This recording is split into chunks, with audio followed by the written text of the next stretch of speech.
This is Sarah Stewart Holland. This is Beth Silvers. You're listening to Pantsuit Politics. Today we're going to talk about Pete Hegseth. We're going to talk about the boat strikes. And we think it's related to a conversation we've been wanting to have for a while about empathy and whether or not it is toxic, as some would have us believe. Outside of politics, we will be discussing our favorite movies and TV of the year after we completely shit on the entertainment industry in the last episode. That's perfect. If you are still holiday shopping, this weekend is the last chance to get a personal video message from us for the Pantsuit Politics fan in your life. We love doing these. And we offer them through our own store now, which lets you tell us a lot more about the beloved people in your life and exactly what kind of message that you hope will send them. So you can find that link in our show notes. Get those orders in this weekend. We'll make sure the video is back to you next week in time for the holidays.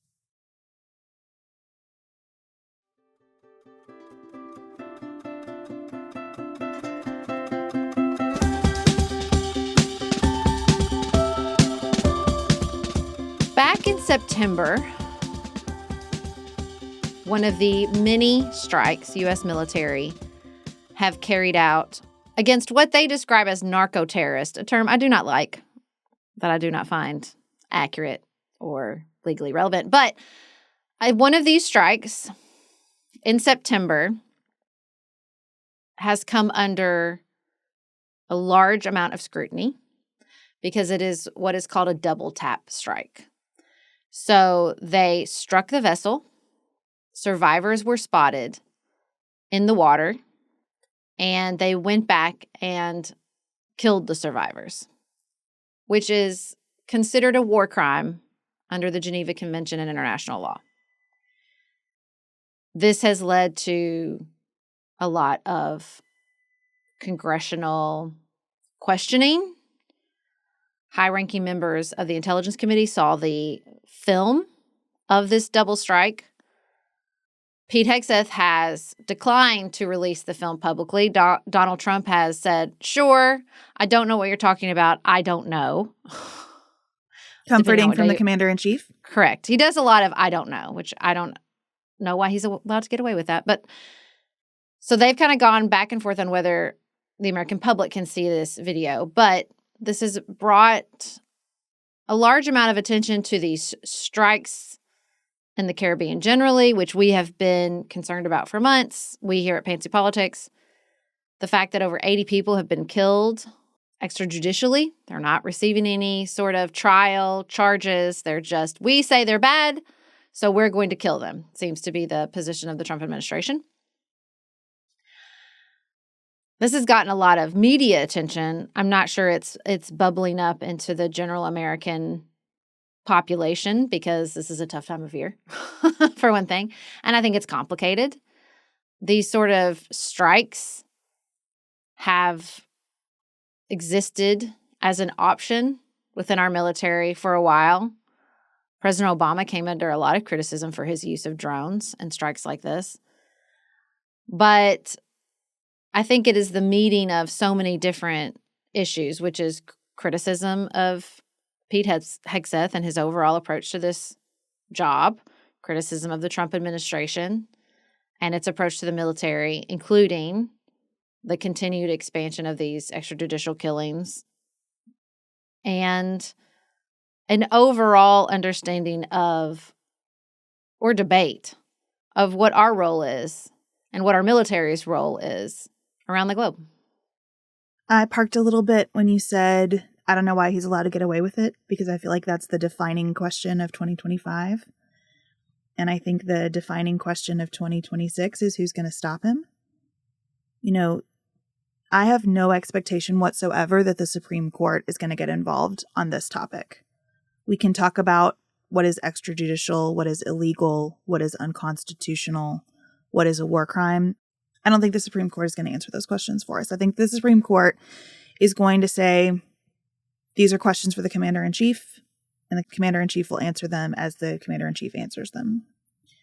I think even if the Supreme Court, in its heart of hearts, believes that Trump has effectively declared war here without congressional authorization, there's almost no chance that it will intervene in any particular way. So the question is, who's going to stop him? And I think that congressional Democrats who are advocating for the public to see this video from September 6th are correct in that you will have to have public outrage about this for there to be any breaks on it. I think getting that public outrage is going to be really challenging too.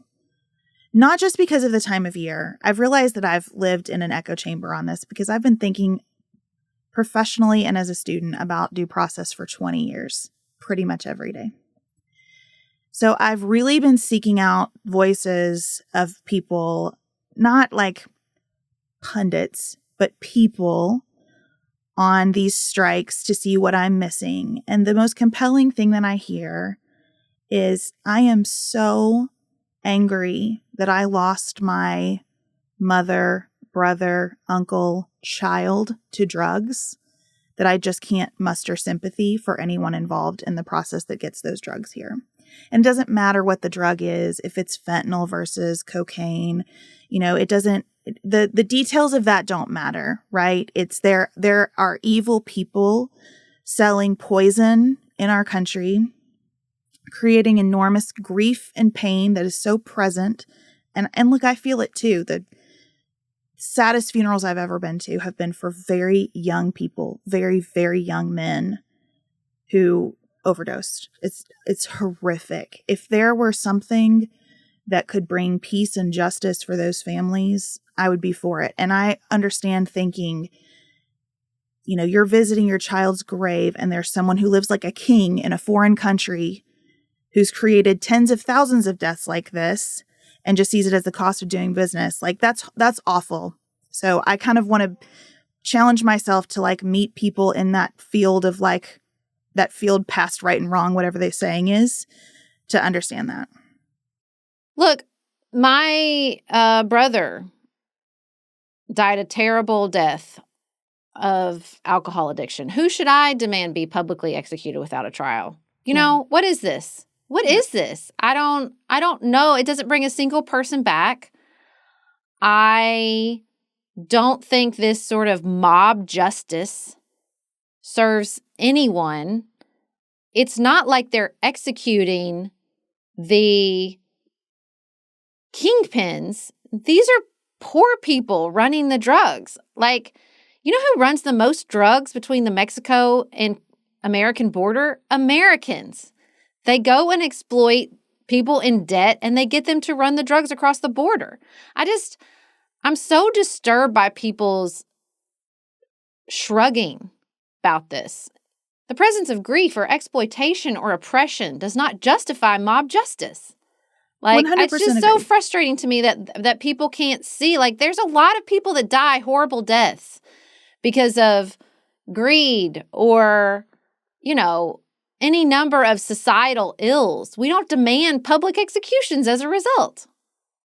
So that's part one of my thought process. Just trying to understand why people aren't so outraged. No, I mean, I've heard the same thing. I think it's just, but I don't even think that's it, honestly. I don't think it's that people feel like this is justified in the face of the fentanyl crisis. I think it just feels so far away. There's a reason they don't want this video out there. It just feels like text on a screen. It doesn't feel like a real thing happening to real human beings. Well, and I think that's why it's hard to get people to care about due process, because that also feels far away from your experience. And mostly it feels like if somebody got arrested, they probably did something wrong. Yep. If somebody's being punished, they probably deserve it. And so the other story, you and I have a lot of conversations that we don't record about what we share on the show and what is appropriate for us to share on the show because our lives involve lots of other people. But I think I can say this carefully enough to be respectful. The other story that I just have been holding in my mind as I try to think about this is about a young man who I just adore, who came from a family that really, really needed money. And he worked 2 jobs every day, an office job where he put on a tie and came in and busted it for minimum wage. And worked in this setting where very few people looked like him. And the people who did were kind of like, hey, watch yourself here.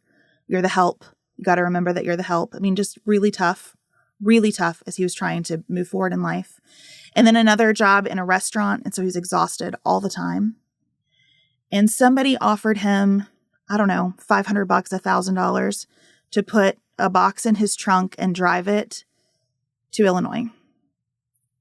And he got pulled over, and that box had marijuana in it, and it ruined that chapter of his life. And so I keep thinking about, as you said, we're not getting to the monsters who sit on thrones, essentially, without any care for whose lives they disrupted. We're probably getting the people who, desperate for money, said, yeah, I'll take it. And so I'm trying to think about, do you try to change the public's hearts about that? Or do you try to make a more effective political argument alongside that video? And if I try to come up with a more effective political argument, the best I can do is say, you know what? If this were about drugs, for real, why wouldn't you catch these people and say, where'd these come from? Who paid you? How much did they pay you? Where are you supposed to dock in the United States? Who's your contact there? Right. Give us every shred of information you have. Because what we're doing this way, this approach, is whack-a-mole in the most lethal, I think unethical, immoral, again, extrajudicial. I can't use enough words about how bad I think this is. But also it is ineffective. Because there will be more boats. It is not a deterrent. Clearly, there are more boats. They keep getting more boats. And they will. Because it's a big ocean and a big world, and there's a lot of money to be made. And the people who live like kings see so many people as disposable that it's worth the risk to them to send somebody else on a boat on and see if they get through or not. I know that the real and very concerning constitutional issue here, they did this double tap because they don't want survivors, because they don't want to bring anybody into the jurisdiction of American courts and have to put up any evidence here. Because every time this administration goes to court and has to put up evidence, they don't have the goods. When they win in the Supreme Court, it's because the Supreme Court is on board for almost unlimited executive power. Not because they're right, not because they were able to prove a case. And so I get that they don't want them in America to do that questioning, because then there are rights and there's a process and there's someone to oversee it. There's reporting that they considered taking survivors to some prison in El Salvador. And I bet that's what they'll do if they get enough heat about this. But I think the real public outrage here is going to have to be generated by something connected to the goal of ending the influx of drugs, because I think that they are hitting on a felt need in the American populace to see someone pay for that and to see some big scale effort to combat it. I mean, it doesn't have to be public outrage. It could also be Congress doing its damn job. Yeah. I mean, Barack Obama used an enormous amount of lethal force. There's like a famous quote where he reportedly told his aides, turns out I'm really good at killing people. I don't think he was celebrating that. But the difference is he had congressional authorization. Now, it is congressional authorization under 9/11 that I think should have been removed decades before it was, which is also what Donald Trump ran on. Yeah. Don't have these never-ending conflicts. What do you think he's getting us into right now with Venezuela with these strikes? Yeah. And meanwhile, releasing the Honduran former president who let our country be flooded with cocaine, and I'm supposed to think you care about drug addiction? Give me a freaking break, man. Like, if Congress should grow a pair. Clearly, me and Nancy Mace are on the same page, and if that's happening, something's really going on, right? Like, and it does seem like there is some attention and concern that they've all woken up to the fact that they gave away all their power. That's why they're leaving Congress. Like they could demand some of this back. They could say, no, absolutely not. Congress is still a power. People vote for president, yes, but they also vote for us. And so we are also given constitutional power from the voters. Maybe they could use some of it. This would be a really good place. It would be. I think that you are naming like a step in between my thought process, which is like, we got to have public outrage or Congress won't do anything. Right? I am distraught that the most that Democrats in Congress even have made of this is kind of that video from Senator Slotkin, Senator Kelly saying, like, you don't have to obey illegal orders. Really? We're going to put this on the members of the military to decide what's a legal order and what's an illegal order? That's totally unfair. Completely unfair to me. So I'm 100% with you that Congress should intervene here. And I think this gets to another like big picture theme of this year where people say, like, why are you occasionally talking about cultural stuff or not homing in always on the most egregious actions of this administration? And part of the answer to that is because it wears people out and it causes them to look away and stop paying attention altogether. And honestly, this year, there's not much we can personally do about it. If I could personally do something about these attacks on boats, I would absolutely do it, but there's just not much. Next year, there are things we can do about it, at least in the form of campaigns and elections and saying to people, this matters to me and I need it to matter to you and I need to know what you're going to do about it. I also want to say, I think what I've really tried to put in my bones, I did just speak flippantly about Congress. However, listening to Marjorie Taylor Greene on 60 Minutes, reading Nancy Mace's piece, thinking about this, I don't think I've taken seriously enough the way that this president abuses. I think an abused wife is the right metaphor that Marjorie Taylor Greene abuses members of his own party. I don't think any of us understand what it must be like to be shouted at on Truth Social by President Trump and then get swatted, get death threats, feel like people are following you, people are calling, saying you deserve to die. Like, I just don't think we have really grappled with that. And I will use the word brave. I think what Marjorie Taylor Greene and Nancy Mace are doing now is brave. That they are saying these people make fun of him behind his back, but they are terrified because when he speaks your name, it increases the threat of violence. And this is a political ideology that watched Charlie Kirk, the way the rest of us did, get murdered this year. It's horrifying. So this extrajudicial disregard for human life is contained in the way that he treats members of his own party. And I think it's easy to just make them all the villains and they're all Nazis and they're all fascists and they're all boo-hoo, who cares? But if I center the humanity of people running drugs, which some of these people are, let's not dress it up. I'm not saying they deserve to die for it, but that's probably what some of them are doing. Then I have to center the humanity of these members of Congress that have to listen to people threaten to kill their own children because they did something Donald Trump didn't like. And I just don't know, maybe that's something that we could call out and pay attention to and take seriously, even as Democrats, even as progressives, even as people who felt threatened by those exact same members of Congress over the years. Like, this is a road to nowhere. When people get swatted, when members of his own administration are moving to military bases because they're worried about their security, but again, this is what he wanted. This is what he wants. This is how he operates. They're the only tools in his tool belt are threats that create really dangerous situations for people.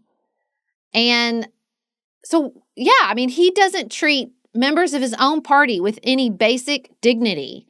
So what's to stop him from dropping bombs on people trying to swim to safety?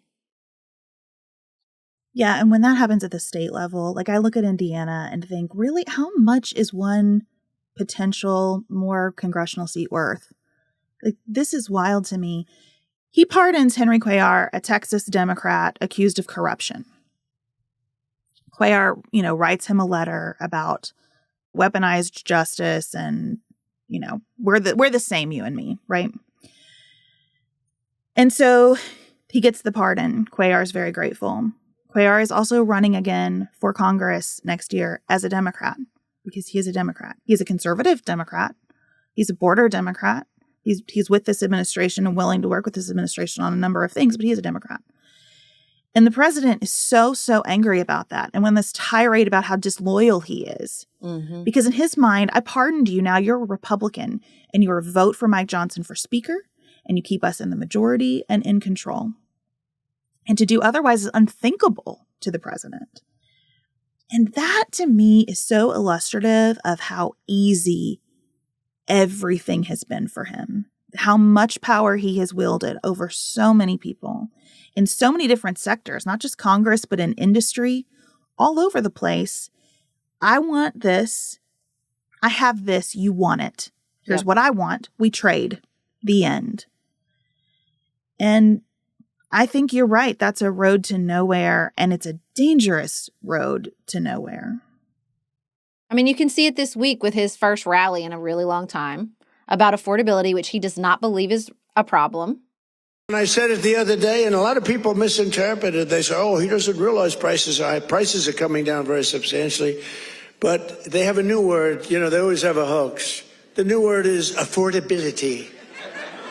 So they look at the camera and they say, this election is all about affordability. People are telling him that, shockingly. But he doesn't care, and he doesn't think it's real, and he is pissed off that he's having to do these rallies. You can tell. Like, he doesn't want to be there. He's mad. He thought he was going to get to rest. And Susie Wiles is like, no, you have to go campaign. And he's like, Sir. Campaign? Yeah, you have to campaign, sir. Sir. And he has to do it for a party he does not care about, that he cares only about as far as it maintains his own ability to enrich himself and his family members. And it's just obvious. Like, this year has made him more of himself, more monstrous. Just the desire. Now, some of it is comically monstrous, like his desire to just be a builder and renovate buildings and tear them down and, you know, put his marble Trump stamp on everything. Gold everywhere. Gold everywhere. And some of them are monstrous in that he's dead inside. Like, I don't think he sees the humanity in anyone. And it's just so obvious. And I hope that it is becoming more and more obvious to Americans. I think the problem, which we can get into with our conversation about empathy, is that because of the economic strain, because of the strain by new technology like artificial intelligence, like people are in such a scarcity place, they feel threatened, rightfully so. You know, who would come out of 2025 without feeling a little bit threatened? This is how he operates. Threats are his one and only approach. And so if the president of the United States threatens immigrants, threatens the media, threatens academia, threatens foreign countries, threatens our longtime allies like Europe, threatens members of his own party, we are just in a soup of threat and fear. And that makes it very difficult for people to stop and think, wait, this is a human being that was just trying to get on a boat and survive. And we, the most powerful military in the world, circled back around and dropped a bomb on them. And I think, like, until we get people out of that mindset and out of that threat mentality, which I don't know how you do with him still in charge, I think that's really difficult, then I think we're going to be stuck here.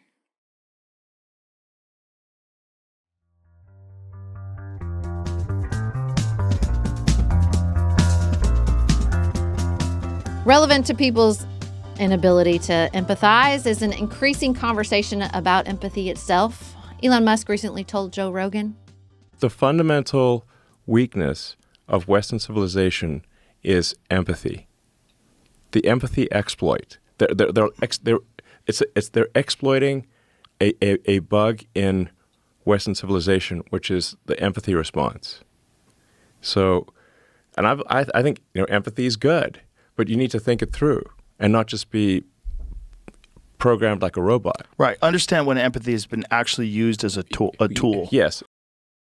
Then you have many, many Christian influencers on the right, including my favorite and yours, Beth, Allie Beth Stuckey, or Allie BS, as I like to call her, talking about empathy. Allie wrote a book, Toxic Empathy, How Progressives Exploit Christian Compassion. She said they'll use emotional, compassionate, kind-sounding language in order to get a woman to think, well, in order to be a good person, in order to be kind, in order to even love my neighbor, then I have to be pro-open borders. I have to be pro-LGBTQ. I have to be pro-choice. And then, of course, we have J.D. Vance. But there's this old school, and I think it's a very Christian concept, by the way, that you love your family, and then you love your neighbor, and then you love your community, and then you love your fellow citizens in your own country. And then after that, you can focus and prioritize the rest of the world. A lot of the far left has completely inverted that. They seem to hate the citizens of their own country and care more about people outside their own borders. That is no way to run a society. That's not theology. That's just basic human psychology. That is how humans operate. And so if we're striving for better, if we're striving for different, then of course we would extend empathy in difficult situations. But apparently not, Beth. That's toxic. I would like to submit toxic for the list of overused words that maybe need to be retired for a while, because I'm not sure what we're talking about. I understand the reason that this has caught fire on the right. I do think it is a reaction to an attempt to shame people into agreeing with a political agenda. Like, well-intended sometimes. I mean, sometimes I agree, right? I do it too. But I have to kind of... I don't know how to teach you to care. Remember that one? Yeah. I mean, this didn't come from nowhere. And so I want to acknowledge that.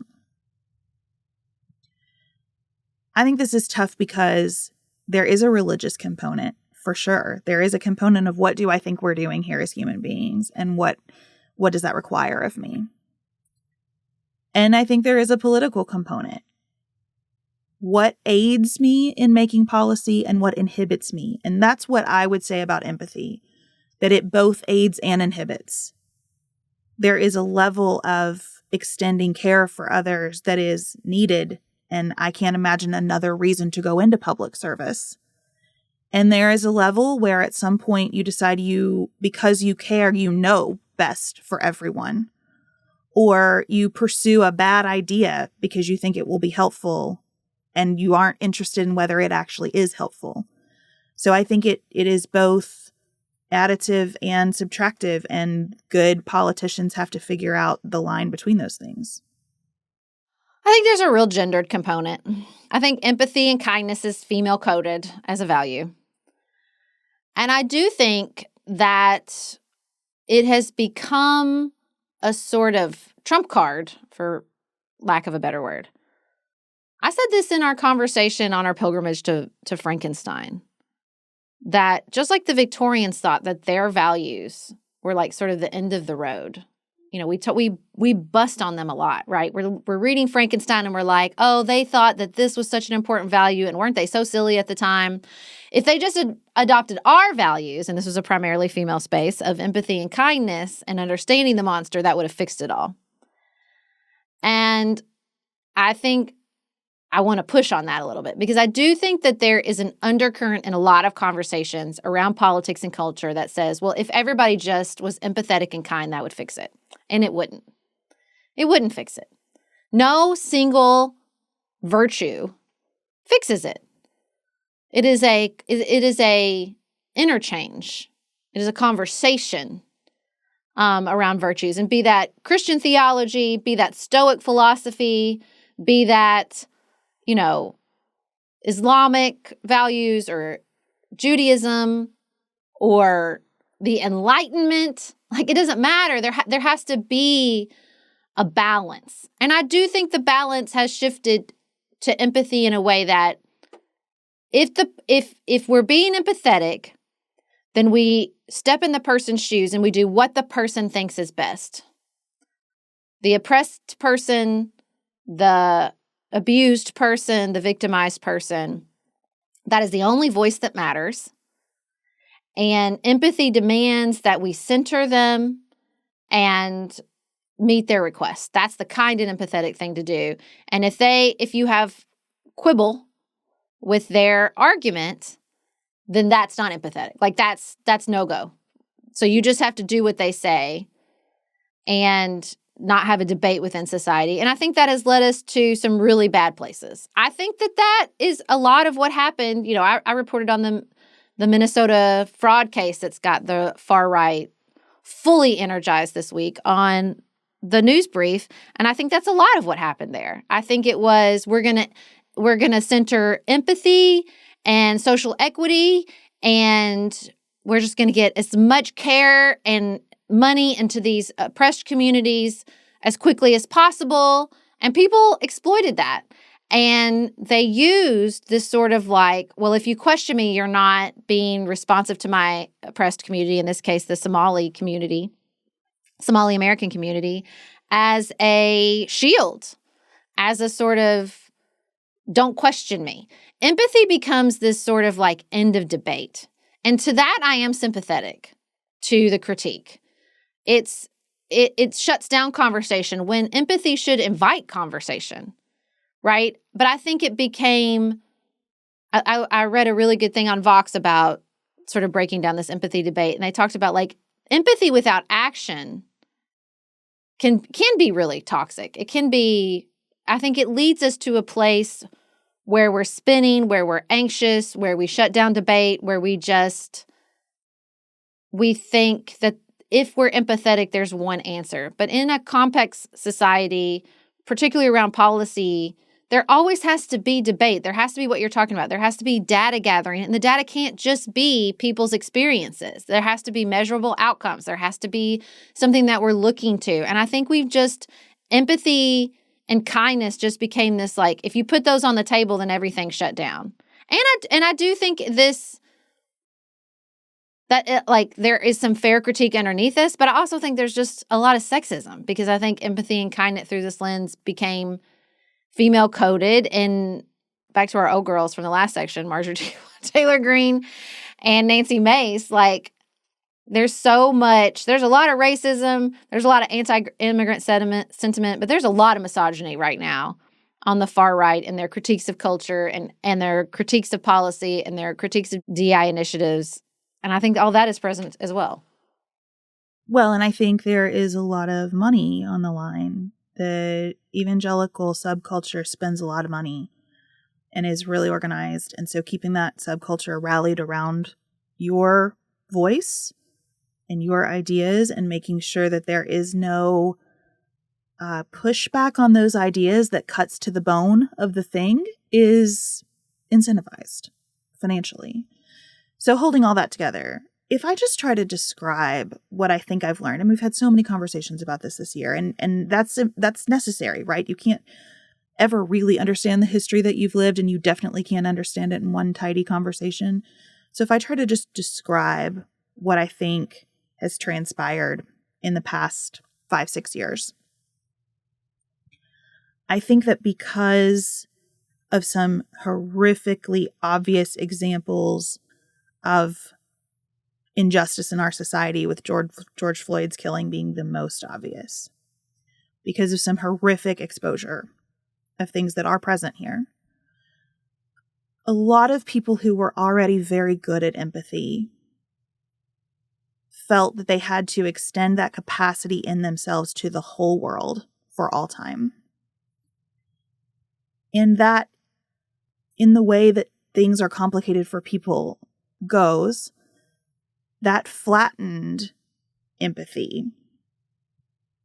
Because when you decide that you have to center the experience of an oppressed person, because oppressed people are not a monolith, you necessarily have to adopt a rubric of who counts as that oppressed person and then listen to them. And so you have this weird situation where there are, like, I guess, good Black people and bad Black people to listen to if you're a white person who is trying to lean in to empathy about structural racism and the way that it manifests every day. And so that's been really toxic. And I think that's why you have seen, as we've discussed ad nauseum, a lot of movement of Latinos to conservative political parties, to conservative political candidates. Why you've seen a lot of Black men supporting the president. I mean, in that weird rally he just had, he went on a little tirade about how he's done so great with Black people. Nobody's ever done as well as he has with Black people.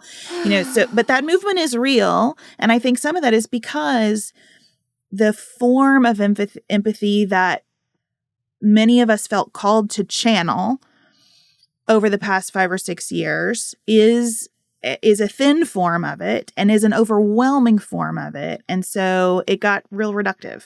It got real reductive, and reductive in a way that made us good neither in our relationships nor our policy. And that's what we got to figure out now. Yeah, because like empathy is not one thing and there's not one answer, but that's what it became. It just became like there's one right answer to the XYZ problem and filtered through the lens of sort of like empathy and kindness. I don't know. I hated that. I hated that piece. I think about it all the time. I don't know how to teach you how to care. So offensive. If Allie Beth Stuckey came out and said, look, you can be an empathetic person and be pro-life, and you can be an empathetic person and be, I guess, anti-immigrant. I don't really think you could, I guess. I don't know. But you know what I'm saying? Like, if she was just saying, like, there is more than one way to be empathetic, that's not what these people are arguing. I do want to just say, like, this is a political show and I'm not a theologian. But to argue, this is why they twist themselves in knots around wealth. Jesus is real clear on wealth. It's just, this is not a parable that's hard to interpret.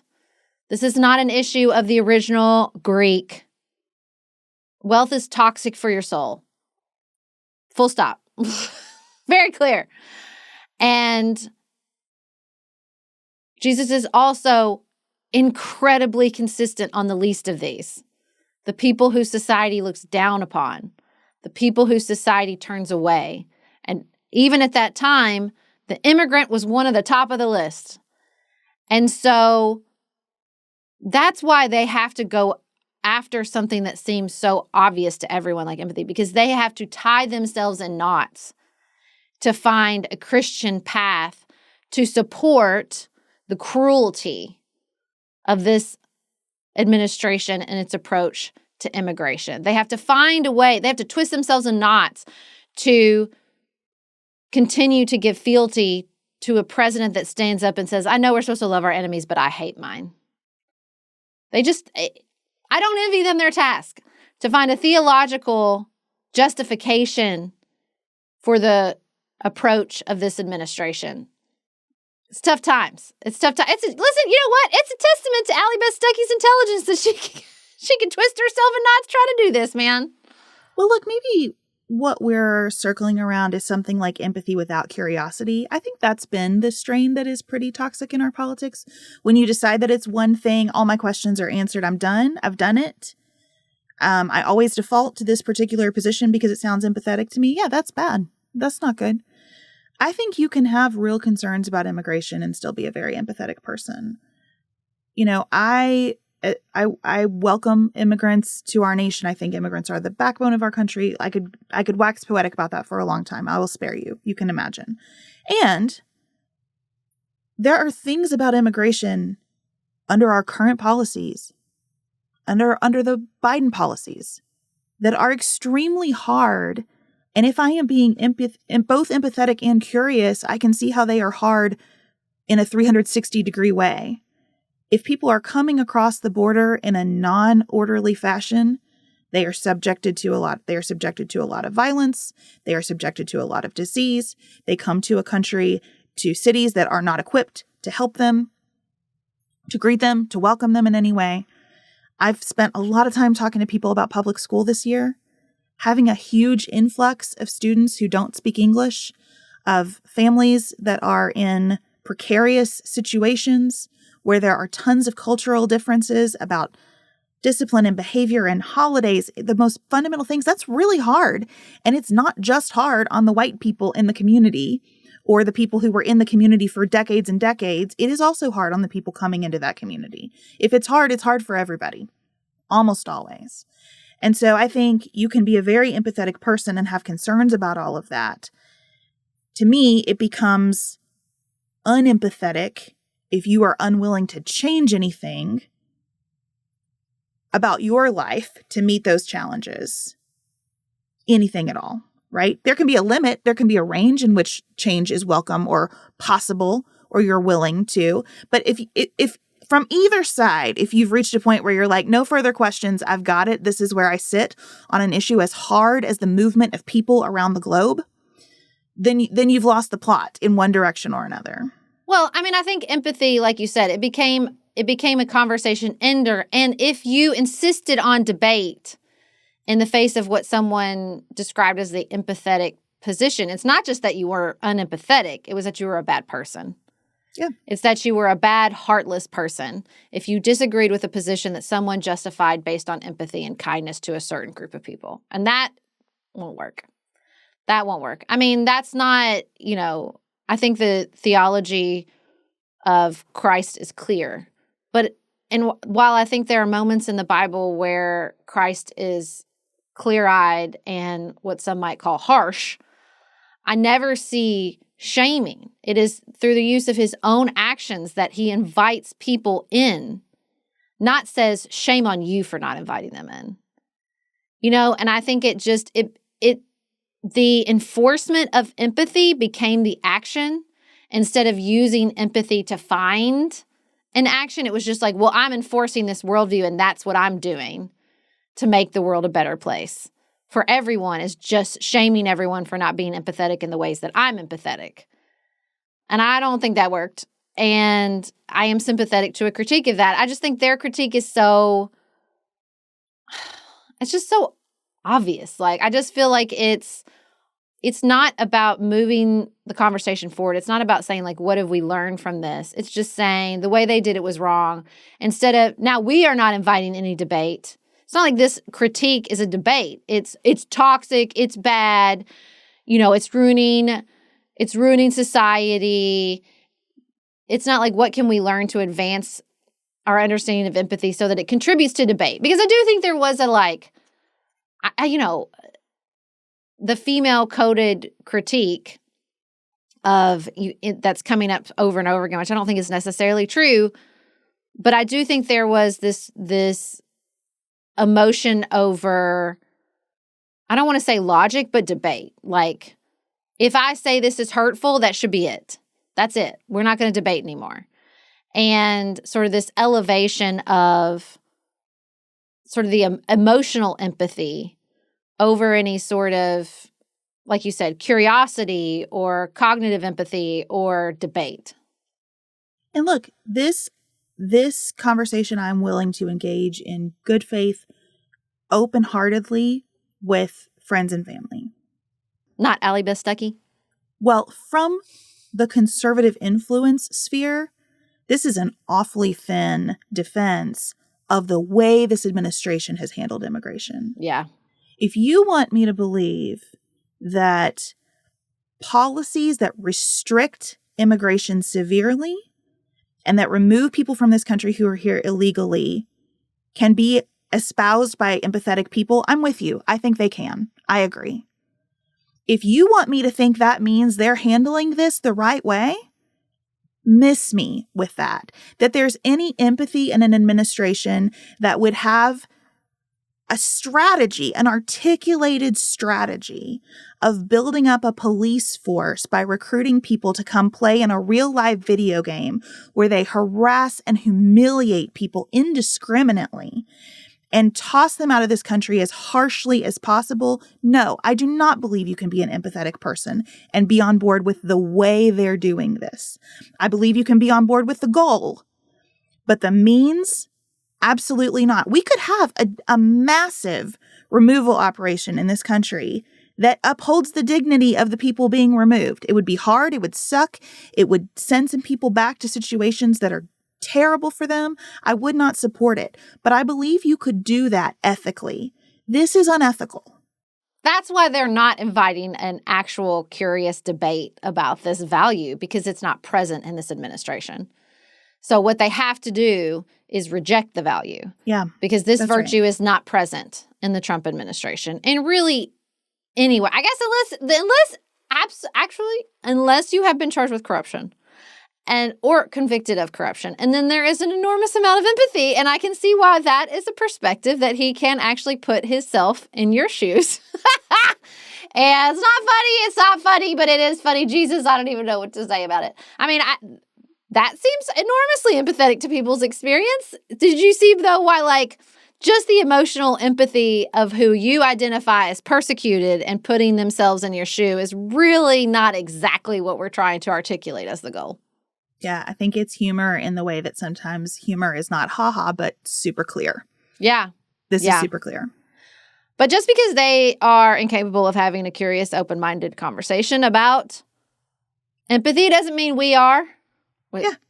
So we look forward to your feedback. We want to hear what you're thinking about empathy, where you feel like it has served you and where you feel like it hasn't. So we'll listen to all of your comments and feedback as usual over on Substack. Up next, let's do the best movies and TV of 2025.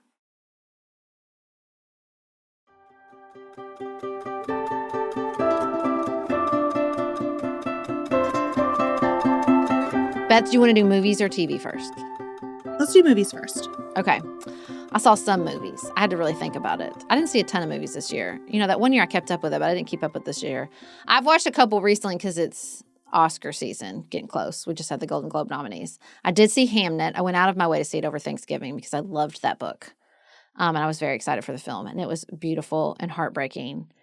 So that's probably my favorite movie of the year so far. I really did like One Battle After Another, which I kept thinking we would talk about because it's so political, but that's probably my close runner-up. And I liked K-Pop Demon Hunter. That's another one that got a lot of traction this year. I have in January an adult slumber party coming up, and one of the items on our agenda is to watch K-Pop Demon Hunters because none of us have seen it. How have you not seen it? Gather with around. Ellen? Oh, I've heard the music ad nauseum. My kids have watched it, but I have not. Oh, we've sat down and watched it as a family. It's great. Yeah, so we're going to order pizza and watch K-Pop Demon Hunter, and I'm excited. I think don't I'll know. like If it. you have adults, I would maybe watch something more adult than K-Pop Demon Hunter. No, we just all decided this is for fun, and we're going to have fun. And we're back to the art versus entertainment debate of Tuesday. I did love Hamnet, and I do want you to see One Battle After Another because it has some interesting things to say. It's an incredibly well done piece of filmmaking, for sure. But I think I liked Hamnet better because it'll just break your heart. I had a hard time with this exercise too, and I realized if I think about where my time has been this year, I have been in the car a ton with my kids. We've transitioned in a lot of ways as a family this year with activities, and Jane's in high school now, and so I've just been in the car a lot. We went to way fewer movies than we typically do this year. We've watched very little television compared to past years even because we've just been out and about, and those transitions have necessitated a lot of conversation in my house. So I have sat at a table and talked more this year than I probably ever have in any other year of my life. So I have not a lot to draw on, but I will tell you my favorite movie of the year was Black Bag. I wanted really, to see that, really and I never did. It's Kate Blanchett, Michael Fassbender. It's short. It's just a cute little thriller. I think the dialogue is sharp. I think the characters are interesting. I think it's visually very compelling. And I just really, really enjoyed it. I also did not watch a lot of television. I don't ever watch a lot of television. I did finish The Sopranos this year with Griffin. The main piece of popular television I watched the entirety of The Pit when I was on the Common Ground pilgrimage to England. And it was so good. So good. Exactly what TV should be. Exciting, provocative, incredible performances. Absent a couple. No Wiley holds a piece of my heart because I grew up watching ER. So the whole time I was just thinking, Dr. Carter, he's turned into such a good doctor, even though different character. It doesn't matter. Not to me. And my family and I still watch Freaks and Geeks. But as far as new TV, I watched Hacks, which was disappointing. But I didn't watch The Bear. I think we watched a couple episodes of the third season. What is it, on the fourth? And we were we're good. I just didn't watch a lot of TV. My son really, really wants me to watch Severance. But when it came down to Severance or The Pit, I picked The Pit. And you know what? I feel good about that choice because that was a great TV show. Yeah, this was hard too because we have most consistently watched sports. When I think about the times that the TV is on in my house, it's sports. The only show that we've really committed to has been Survivor. And I think it's been good. I think it's so interesting. You can really track through Survivor all societal trends. There were a couple of seasons of Survivor where racial justice, misogyny were really central to what was going on, to the way people formed alliances, to the way they voted in the jury pool. None of that this year. Wow. None of it. Really, really fascinating. So I think it's maintained something interesting to say about people in America, and I have enjoyed it. But it is the only TV that we've really prioritized that has any element of story whatsoever. Well, we look forward to hearing from you. Lord knows Norma will have a lot to say about the best movies of the year. We look forward to hearing from all of you on the best TV shows and movies you've watched this year. Thank you so much for listening to Pantsuit Politics. We will be back in your ears on Tuesday with a new episode. And until then, have the best weekend available to you.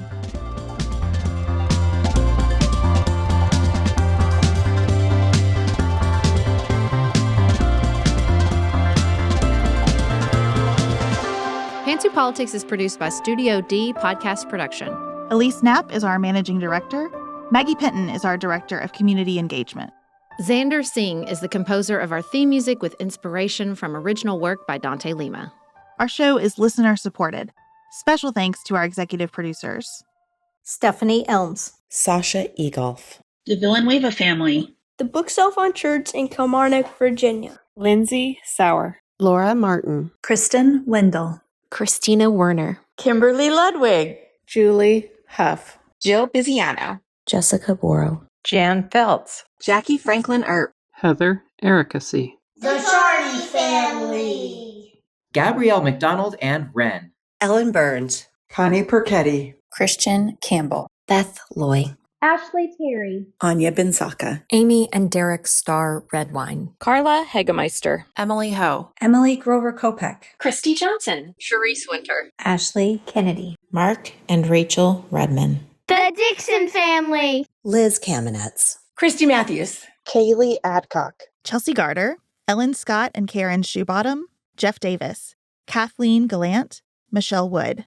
Nicole Berkless, Norma Starry, Paula Bremer, Sarah Little, Vicki Jackman, Will and Jess Conway, Molly Smith, Melinda Mullett, Amy Flannery.